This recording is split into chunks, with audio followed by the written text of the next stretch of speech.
We're still meeting today, aren't we? Absolutely, I wouldn't miss it. I've got a ton of questions for you. The Bible's got the answers, man. All right, I'll see you later. Hey, Scotty. Jesus, man.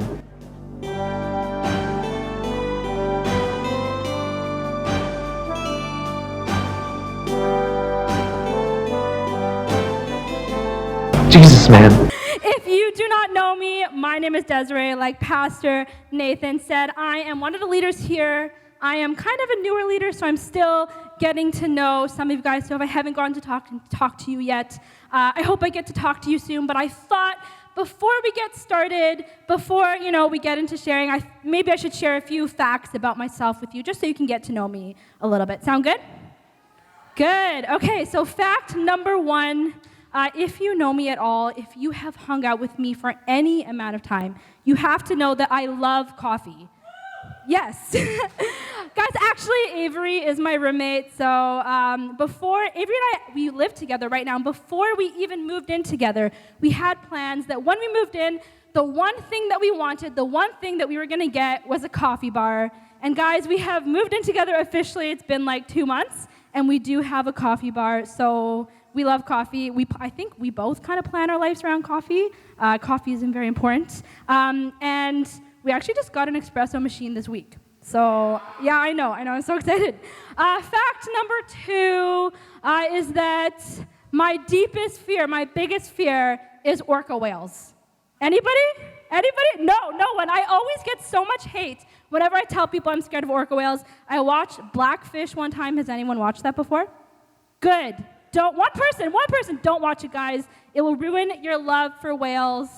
And finally, one last fact. I wasn't sure if I should share this with you guys because I didn't want to make anyone feel jealous. I didn't know if you guys had experienced this like I have experienced this, but I have actually been madly, unconditionally in love, okay? I don't want to brag or anything. I don't want to brag. But when I was in grade 2, I was so in love with this boy named Jesse, and I think we have a picture, my class picture from grade 2. It's hopefully going to go up on the screen. There we go. That's my class picture. That's grade 2. And we also have, why don't we zoom in a little bit over there? That's me on the right side. Yes, that is me. That is me. That's me and Jesse, guys. That was the love of my life. And as you can see, everyone else in the picture is totally normal looking at the camera. And I'm looking at what really matters, I'm looking at Jesse. And guys, how many of you guys know that when you're in elementary school, there is only one way to tell someone that you love them? There's only one way. You can't go up to them. You can't just tell them. That would be too simple. You have to write them a note, right? You have to write them a note, and there's 3 questions in this note, or 3 options. It's, do you like me? Yes, no, or maybe check it off, right? Do you guys know what I'm talking about? Yes? And there's also another rule. I don't know who made these rules, but there is also a rule that you cannot deliver this note yourself, okay? Somebody has to deliver it for you, preferably your best friend, but basically it can be anyone. And I remember that I liked Jesse so much, and I was so nervous, so I wrote him this note, do you like me? Yes, no, maybe, please check off.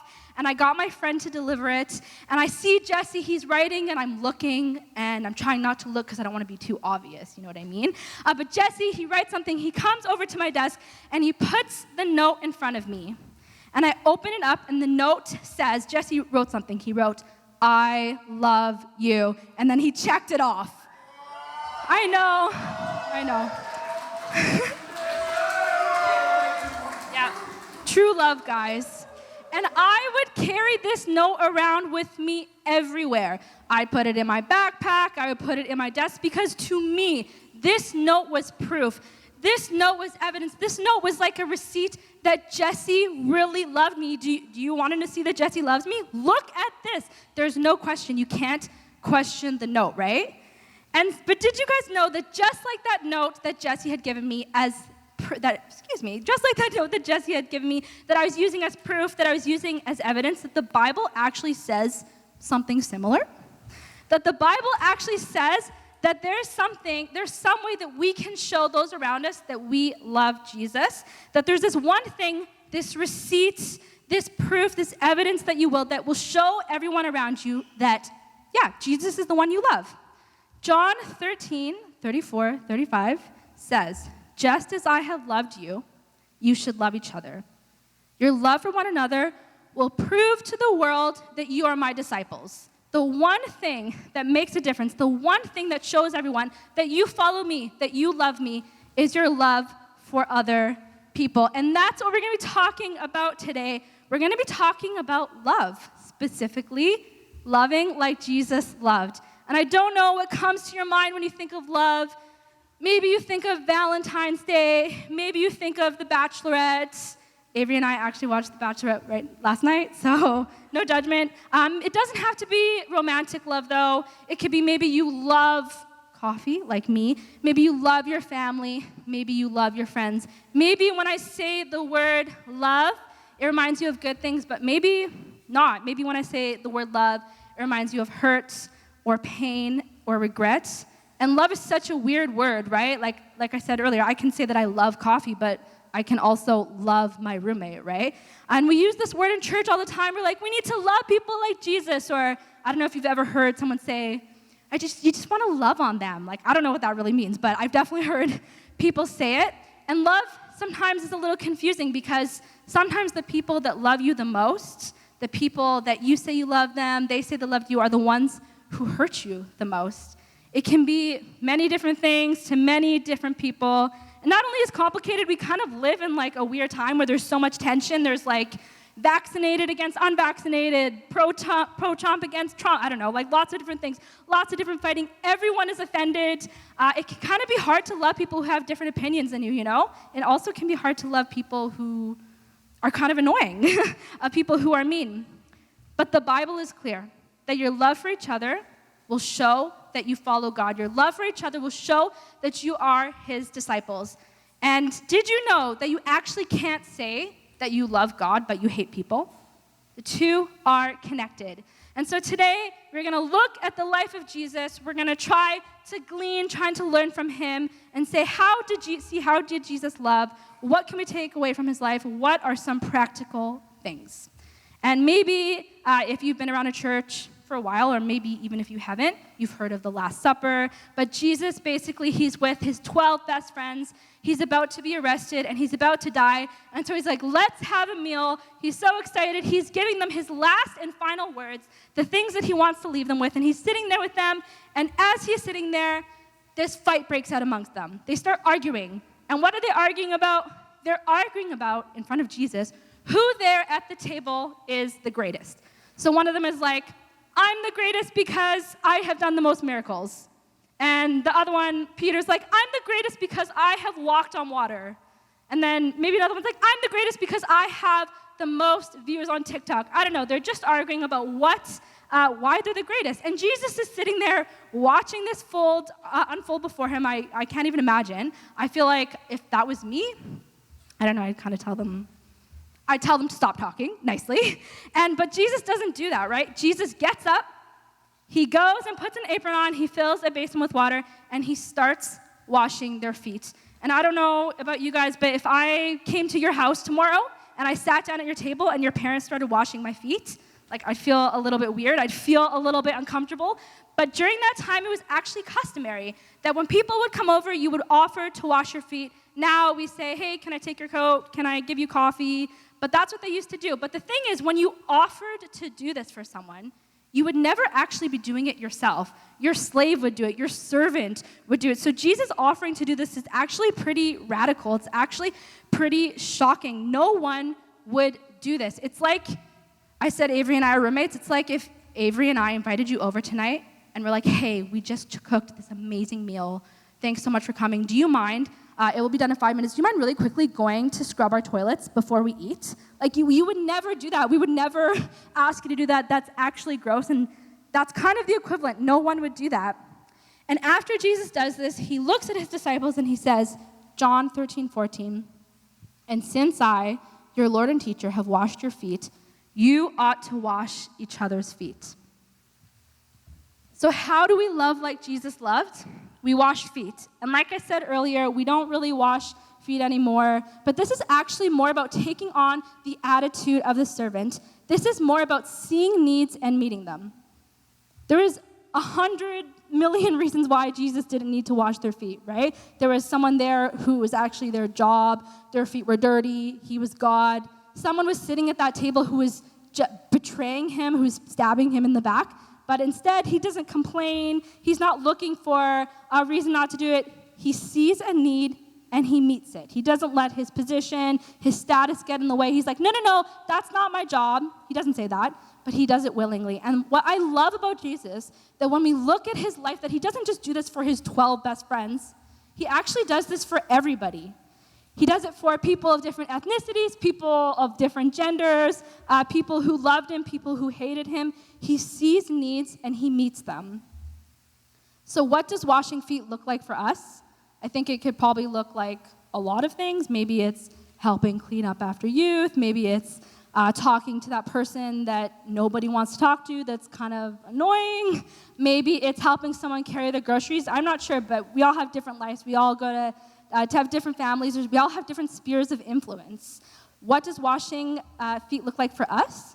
It looks like seeing needs and meeting them.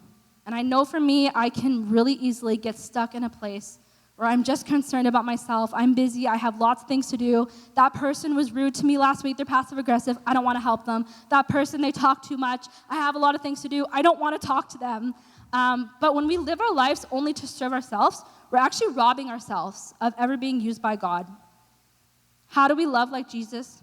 We wash feet, we see needs, and we meet them. When I was younger, I had a little problem. Don't judge me. But I used to steal, okay? And I wasn't a picky stealer. I would steal almost anything. But I had an emphasis on toys and stealing people's lunches. And so I remember one time I had this really good friend named Michelle, and she had gone away over the weekend, and she'd gotten the coolest Lion King watch, guys. Like, it was so cool. It was green. It had all of the colors from the movie. It had Simba's face right on the cover of it, and when you pressed the side, Simba would roar, okay? It was really cool, and everybody was looking at it. Everyone was like, wow, Michelle, your watch is so cool. And I was so jealous, and I remember as soon as I saw it, I decided that it had to be mine. And so immediately I began to plot, how can I steal this watch from Michelle? And thankfully, Michelle was like, she just made this announcement. She was like, yeah, I don't want my watch to get ruined, so I'm going to put it in my lunchbox during recess. And I was like, perfect, that sounds great, Michelle. Thanks for letting me know. And as the bell goes for recess, everyone's getting ready. Everyone's switching their shoes, because that's what you do when you're little. And I'm going so slow. Like, I'm putting my shoes on really slowly. I'm opening up my snack really slowly. And everyone's like, Des, are you coming? I'm like, yeah, I'll be there in a second. And as the room started to empty out, slowly, I started to make my way to the back of the cubby to hide under the cover of all the coats like a weirdo. And as soon as the coast was clear, I made my move. I went into Michelle's lunchbox, and I stole it. But the thing is, guys, I was 7, and I wasn't that smooth. So I went outside, and I showed everybody my brand new watch, right? And I was like, look at my new watch, look at this, look what happens when I press the side. And everyone was like, whoa, that's so cool. And I was like, yeah. So we come inside, Michelle opens her lunchbox, her watch is gone, and I'm sure you guys can guess where this is going. It was not a good day. I got caught. I lost my friend. I lost my watch. Everybody was talking about me. It was hard. And I know that that's a silly story, but if you have been alive for any amount of time, someone is going to hurt you. And maybe they'll steal your watch, but maybe they'll do something much worse, something much deeper. But loving like Jesus involves forgiving even when it's hard. That when we look at the life of Jesus, we see that while you and I, while we were still sinners, while we were not seeking God at all, while we were not sorry, God sent Jesus to come and to die for us. He sent him in the flesh, sinless man, to come, to be stripped naked, to be whipped to the point of his intestines, falling out of him, to be tortured, to have stakes put through his hands, through his feet, and ultimately to be hung on a tree to suffocate. And while he is hanging there in excruciating pain, he prays this beautiful prayer, Luke 23:34. Father, forgive them, for they don't know what they're doing. How do we love like Jesus loved? How do we forgive people even when it's hard, even when it hurts us, even when it doesn't feel nice? We forgive just as God has forgiven us. When I was younger, my parents, they got divorced when I was really young. I was about 1 year old, and I stayed with my mom. My mom, she struggled a lot with depression, and she would just need to sleep all the time. And my mom, so that she could sleep, she would lock me in my room. And to the point of, like, if I needed to drink water, like, I'd have to drink from the tap in the bathroom. Like, I was in there all day from morning to evening, always by myself. I had a cat. My cat's name was Chocolate, and I hung out. But besides that, I wasn't really allowed out of my room. And I remember day after day after day, I would just sit there and I would feel so sad, so unwanted, so loved. And when I would go see my dad, very rarely, it was not any better because my dad was always drunk. And when he would see me, he would make it so clear how much he didn't want me, how much I sucked, basically, that everything that I did was wrong, that I should have done it like this. Why didn't I do it like that? And he would yell at me. And I remember I was so hurt and I was so confused. And as I started to grow up, I let this hurt and confusion grow into bitterness. And I got really angry, and I decided that I wasn't going to let anyone hurt me ever again, that I wasn't going to let people close to me. And I didn't. Actually, I didn't even go to school from grade 6 to 10. I just stayed home and I hid because I didn't want to be around anyone. I didn't want anyone to see me. I felt, worthless. I felt awful. I felt like how my parents would tell me. But the only person that really affected was me. It's been said that bitterness is like drinking a poison and waiting for another person to die. And some of you have been hurt. Some of you've been carrying around this wound, carrying around this bitterness and this hurt that is affecting your life. But how do we love like Jesus? We forgive even when it's hard. That story that I was telling you about before about my friend Michelle, something that I didn't know about her and her family is that they were actually Christians. And so the next day, I'm at school, like I didn't even want to go. It was like really awkward. Everybody hated me. Everybody knew what happened. But Michelle walks up to me and she hands me this gift, and I open it up, and it is this beautiful watch. And it wasn't just any kind of watch. It was like purple and leather and had flowers and like fluorescent green. And I loved it. And she said, Desiree, my parents and I bought this watch for you. And I want you to know that I forgive you. And I love this story because I think it's such a beautiful picture of love, that I didn't do anything to deserve that watch. I wasn't even sorry. I was sorry that I got caught. But I had literally stolen from Michelle. I betrayed her. And when someone steals your watch, when someone hurts you, the natural thing that you want to do is ignore them, be rude to them, gossip about them, hold a grudge, hate them. But Michelle and her family, they chose to love me. They chose to serve me. They chose to forgive me even when it was hard. And today we're talking about how to love like Jesus loved. But the truth is, we actually can't. We can try our best. We can try to, serve here, serve there. We can try to forgive people, but eventually our humanness is going to get in the way. But when we look at the life of Jesus, when we see him serving people, and we see him forgiving people who are literally betraying him and torturing him, it's not like Jesus was sitting there striving and trying really hard to love people. It was who he was. He was love in the flesh. That love wasn't something that Jesus did. Love was who Jesus was. The only way for us to love like Jesus is for us to give our lives and give our hearts to him, and let him fill us with his love. And I remember when I was in high school, I was forced to go to youth group like 2 or 3 times. I didn't really like going, but I remember people would say things like that, and I always thought it was so dumb and so cheesy and stupid, and it sounds cheesy, but it's actually true. That's the only way. I love the way the Message translation says it in, I think it's 1 John 4, 17 to 18. It says, God is love. When we take up permanent residence in a life of love, we live in God, and God lives in us. This way, love has the run of the house, becomes at home and mature in us, so that we're free of worry on Judgment Day. Our standing in the world is identical with Christ.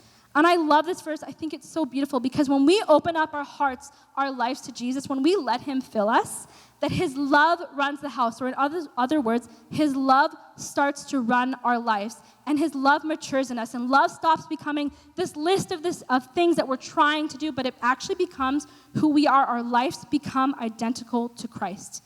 And just like that receipt that I was telling you about earlier, that I would carry around, that evidence that Jesse loved me, that's what our lives become for Jesus, because people look at our lives and they're like, whoa, something is different about that person. Look how they love people. Look how they forgive people.